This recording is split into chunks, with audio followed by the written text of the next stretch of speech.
Football বিশ্বে বর্তমান সময়ে সেরা গোলরক্ষকের নাম আসলে উপরের সারিতেই থাকবেন আর্জেন্টিনার বিশ্বকাপ জয়ী এমিলিয়ানো মার্টিনেজ। কারো কারো মতে থাকতে পারেন সবার উপরেই। কারণটাও তো বেশ স্পষ্ট। আর্জেন্টিনাকে বিশ্বকাপ জেতানোর পাশাপাশি অ্যাস্টন ভিলাকে নিয়ে গেছেন মর্যাদাপূর্ণ স্থানে। এবার এই গোলরক্ষক আছেন নতুন গন্তব্যের খোঁজে। আর্জেন্টিনার জার্সিতে তৃতীয় তারকা খচিত হওয়ার পেছনে মার্টিনেজের অবদান অস্বীকার করা এক কথায় অসম্ভব বলাই যায়। বরং বলতে হয় সবচেয়ে বড় নায়কই ছিলেন তিনি। সাথে আছে দুটি কোপা আমেরিকা। অবশ্য শুধু জাতীয় দলের হয়ে নয়, মার্টিনেজ আলো ছড়িয়েছেন ক্লাবের হয়েও। আর্সেনাল থেকে 2020 সালে 2 কোটি পাউন্ডে ভিলায় যোগ দেন মার্টিনেজ। তাতে ভাগ্যের চাকাও ঘোরে ইংলিশ ক্লাবটির।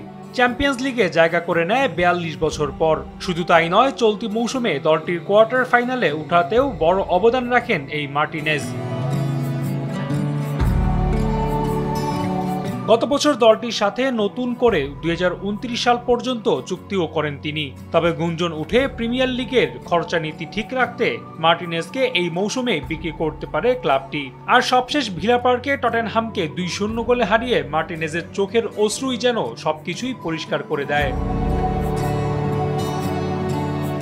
এদিকে গুঞ্জন আছে সৌদির কোনো দলে পাড়ি জমাতে পারেন মার্টিনেজ। তবে ইউরোপ ও দক্ষিণ আমেরিকার একাধিক গণমাধ্যমের মতে এই আর্জেন্টাইন তারকাকে দলে ভেড়াতে চায় স্প্যানিশ ক্লাব বার্সেলোনা ও ম্যানচেস্টার ইউনাইটেড।